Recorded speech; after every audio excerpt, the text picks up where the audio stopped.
In today's video, I'm going to show you how to add music to your Instagram notes. Make sure your Instagram app is updated to the latest version.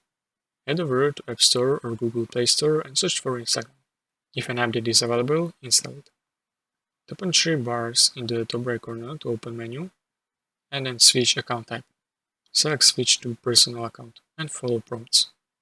Once done, switch back to personal account by repeating steps and selecting switch to personal account.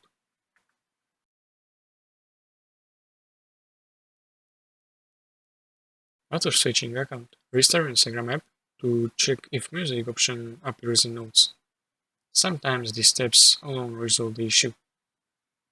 If music option still doesn't appear, take screenshot of notes page where the option should be but isn't. Then go to settings, help, and report problem.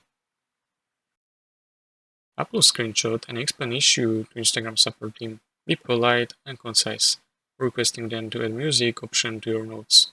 Click on send and wait for a response. If you don't see music option added to your notes within a week, you can send another message to Instagram support as follow-up.